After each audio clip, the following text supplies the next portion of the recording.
Dr. Paul here. Here we are right in the middle of the Romantic Dynamics course for those members who are on the Romantopedia Substack. And we're covering some of the coursework here just for members. And we're talking about the mammalian brain here. In putting this together, we've covered the reptilian brain, which is the least conscious, most childish, most instinct based area of the mind.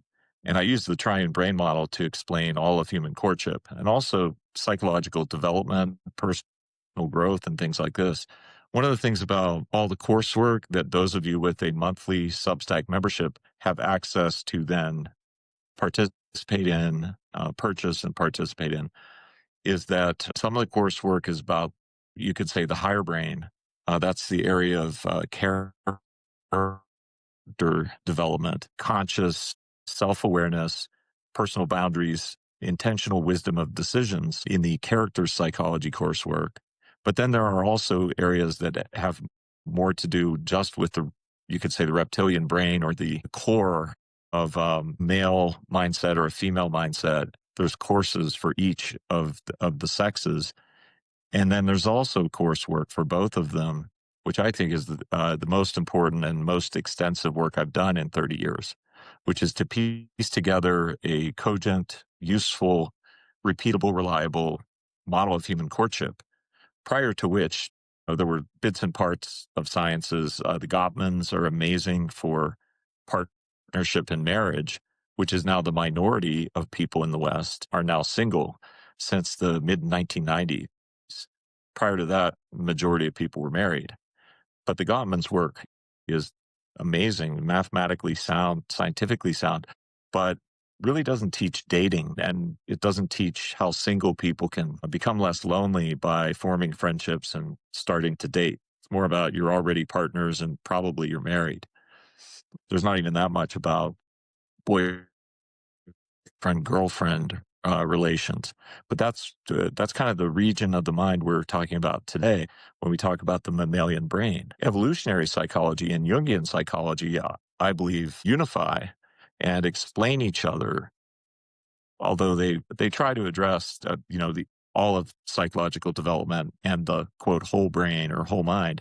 They're best applied to the reptilian brain, which we covered last time, which is the least conscious, most childish or adolescent, most instinct based area of the mind, and also forms the first act of the play of human courtship, of the story of two lovers finding each other.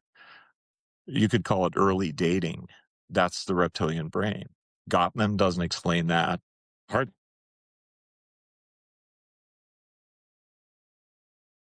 bits and parts of it and is sound when joined with Jungian psychology.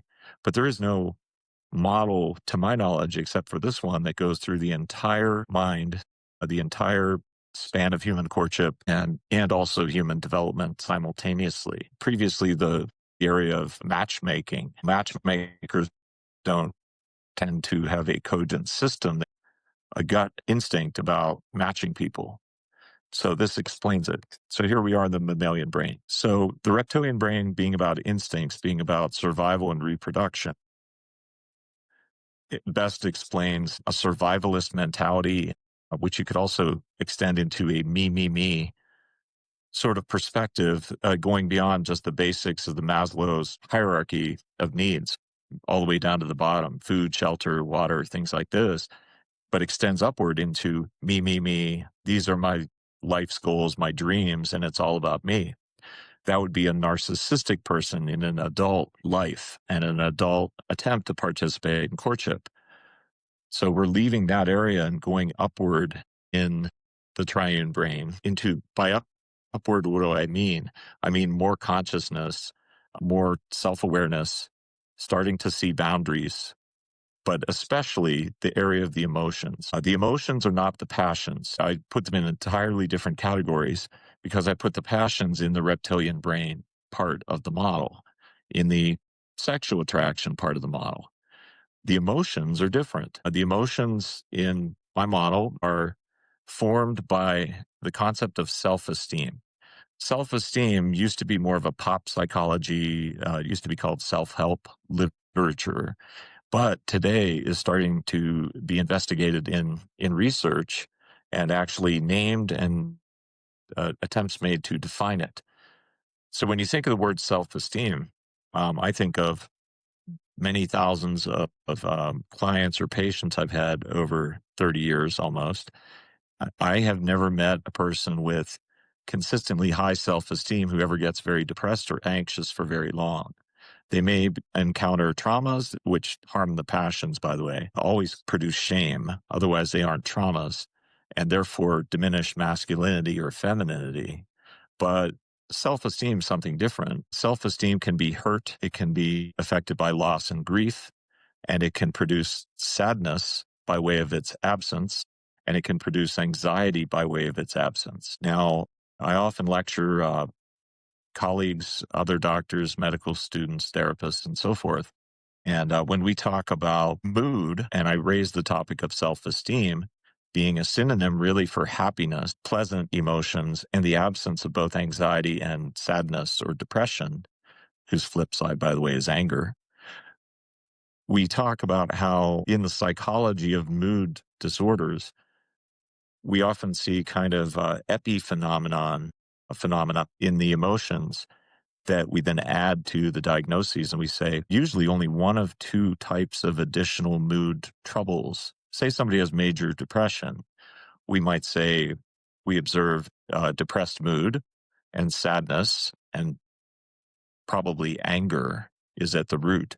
But we also might say with anxiety. And when we look at additional epiphenomena of mood sub-diagnoses, there always are just two choices. One or both might be present. One is with depressed mood, the other is with anxious mood. There is no other kind of pure prime negative emotion that we tend to add on as a diagnosis. So, what does this all imply? If there is only depressed mood and anxious mood that are additional options for mood diagnosing, that means there are only two categories of negative emotion. And it means, therefore, there ought to only be two categories of self esteem. And I have labels for those that might make sense to you. They certainly make sense to me. You might call them something else. One would be well being. And you've all heard of well being. Well being is starting to be studied in the academic literature and defined. The way I define it is a maternal kind of emotion, it is nurturing and nourishing. And it doesn't require a biologic female to provide it to the young. It could be a male. The same is true of the other type of self esteem, which I call confidence. We need both. Well being is therefore the ability to know the felt, emotional, pleasant feeling of getting one's needs met, of being nourished or receiving nutrition. In other words, having needs met, sometimes by some outside agent like an actual mother or father, a mentor, a friend.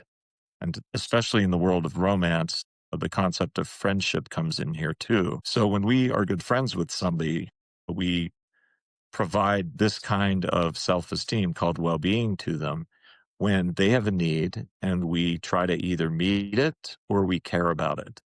And we sympathize with the friend and we listen to their tale of how they have needs that are unmet. Those needs could be basic, like having enough income to pay rent, to have food, but it also could be other kinds of needs, like the need for more friends, the need for meaning, finding meaning in life and in career, the need to grow in some way, to overcome addictions, to change one's geography, to be a more nutritious, emotional, psychological environment to be in.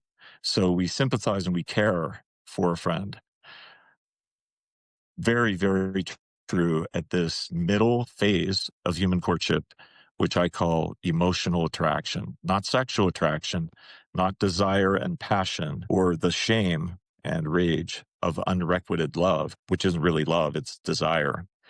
We are in the area of love now. in the emotional attraction phase, the second of three phases of human courtship in my model, and where we actually feel love, which is a synonym for friendship, which is a synonym for happiness, which is a synonym for elevating each other's self-esteem mutually, hopefully fairly, of which there are two types. Well-being is one of them. And I describe well-being again as that which is maternal in nature. Think of the word mammal and mammalian. Where does it come from? The mammary gland, breastfeeding, the bond formed between infant and mother.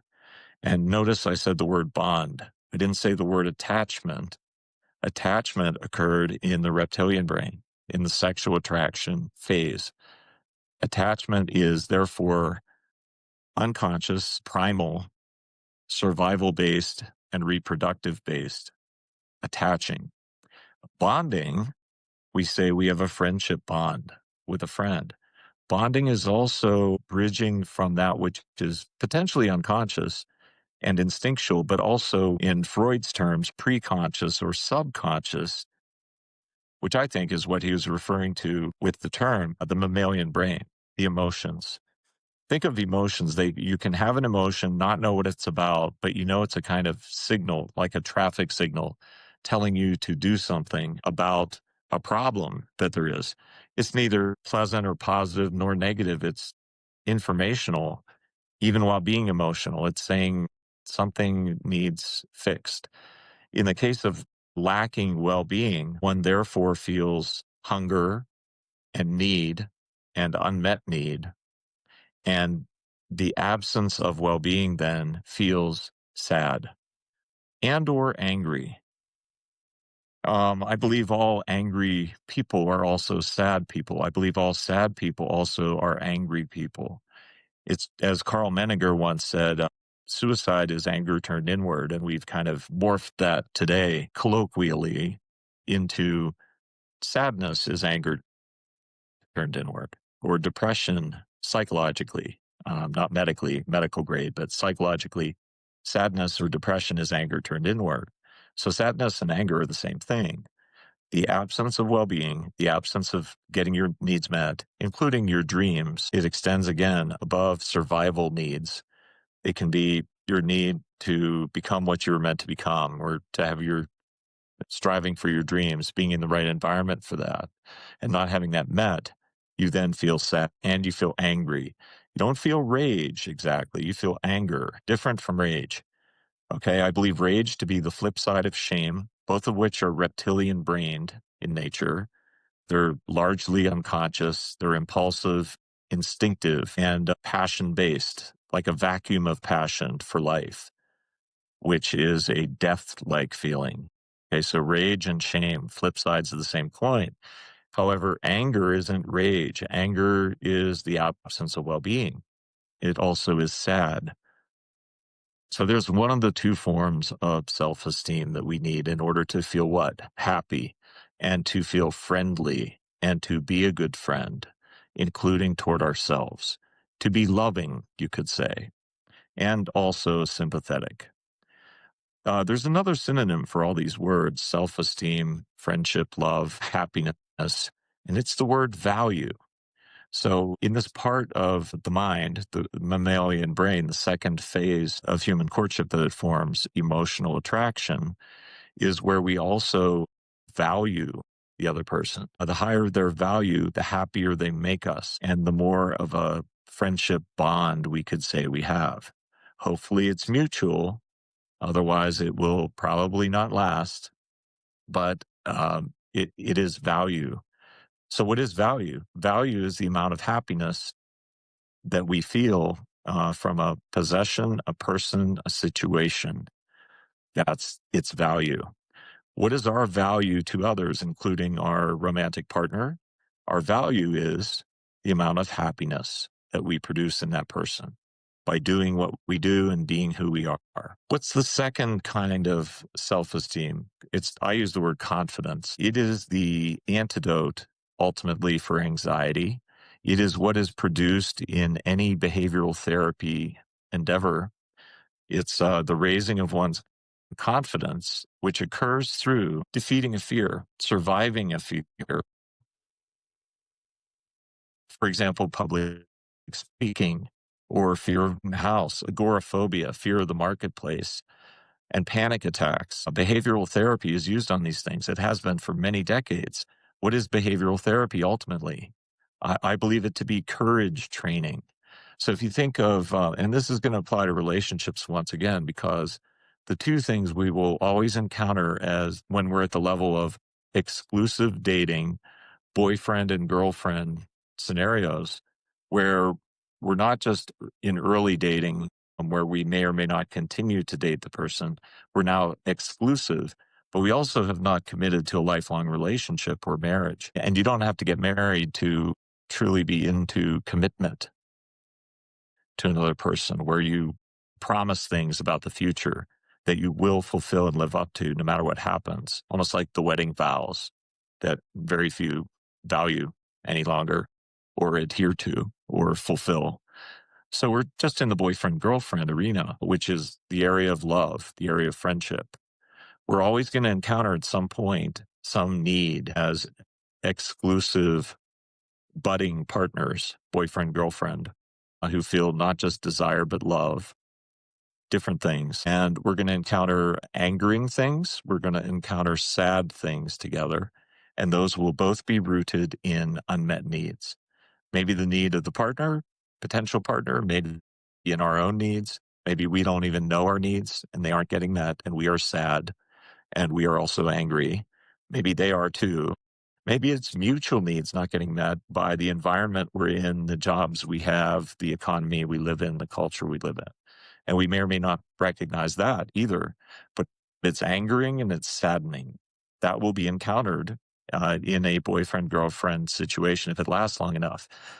But what else will be encountered? One or the other potential partner will encounter anxiety and fear, something threatening, potential loss. It could be loss of your dog, loss of your parent who passes on. It could be loss of a job. It could be loss of health. A health problem emerges. It could be an actual threat of some kind. The threat of a health problem, the threat of job loss, the threat of breakup on the part of one or the other partner.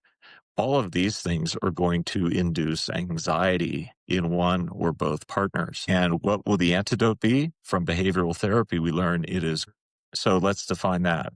It's in other work of mine called the Character Psychology course, formerly MindOS, where we discuss how courage is doing the right thing no matter how difficult it feels or how uncomfortable it is. So long as whatever you're called upon to do is not actual danger and life threatening, that would be foolhardy unless you are highly trained at whatever that task is, like a soldier or law enforcement, something like that, or you're a skydiver fully trained. We're talking about other things in life that are fearsome, but not actually life threatening. Anyone can use courage on those things. For example, public speaking, the threat of job loss, the threat of the economy, the threat of a health scare, the threat of breakup. One needs courage to face these things. Courage is do the right thing, no matter how bad you feel doing it, because you know it's the right thing. What do you get for doing courage? You get confidence every single time. In the exact amount of the courage employed on a problem, you receive that exact amount of confidence. The moment of courage is very lonely because you have to do it yourself. You have to be able to stand alone on your own 2 feet, even though you are in an exclusive dating situation, a boyfriend girlfriend situation. Sometimes you will need to demonstrate, whether you're male or female, that you can stand alone and do the right thing, regardless of what the potential partner does or what the environment does. So courage, do the right thing, no matter how bad it feels. What you get out of that behavioral therapy concept is, I believe, the self-esteem called confidence. Confidence is the antidote psychologically for anxiety. It lowers the anxiety. And so it is a form of happiness. I believe it to be being old fashioned, and trained many decades ago myself. I believe it to be paternal in nature. Regardless if it is a male or female providing it or doing it, I think of it as paternal, or you could say it's a coaching kind of concept, pushing you to go do things yourself and believing that you can do them on your behalf. A mentor might do this, a coach, male or female, may push you to be all you can be, to be a better person, a braver person, a more courageous person. Think of the word encouragement. To be encouraged by a coach is to be given courage. Really, it's your own courage that they're pulling out of you and then letting you deliver upon by yourself. The lonely moment of courage. You get confidence for that. So this is the second emotional scenario that's going to happen sooner or later in all love relationships that have evolved to this level that I'm calling the emotional attraction or friendship or love. This truly is where love exists in the human courtship system. It's happiness. Love is happiness. Love and happiness are friendship. Love, happiness, and friendship are higher, elevated self esteem caused by your nature with each other, where we also get into my personality matching system that I call the social personality system. Used to be called KWML. It's based on the Jungian archetypes, king or queen, warrior, magician, and lover. We have a natural way as opposite style personalities, even if you adhere to the big five, whatever can be opposite in any personality typing system is going to be a solid composition of a potential long lasting team where we start to call each other partners. That'll be the next phase of human courtship, partnership, which I believe to occur in the higher brained area of the mind, the most conscious area, but also the least emotional and passion based area. It's intellectual, it's data, it's ideas, it's wisdom, it's knowledge, it's experience.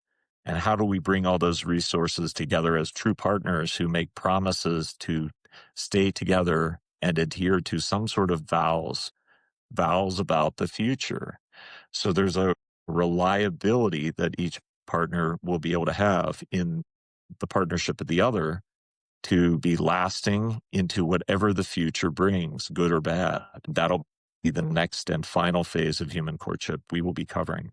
Intellectual attraction, which is the most conscious, wise, and mature area of the mind, the most intellectual area of the mind. That will be what we cover next. Let's see if there are any questions. Read the material included in your lesson. I've kind of riffed on these subjects, and I hope it colors in the texts that you're going to read for the chapter and the lesson on the mammalian brain. Again, we are in the Romantic Dynamics course, which is available for purchase by any monthly member of our Substacks, any of the Substacks, but especially the Romantopedia Substack.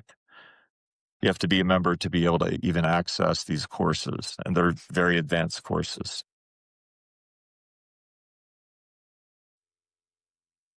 So we have a question and comment from Phil. Regarding value, I think being disrespected is a signal that my value dropped and an action is needed to take action to address it. Being disrespected, okay.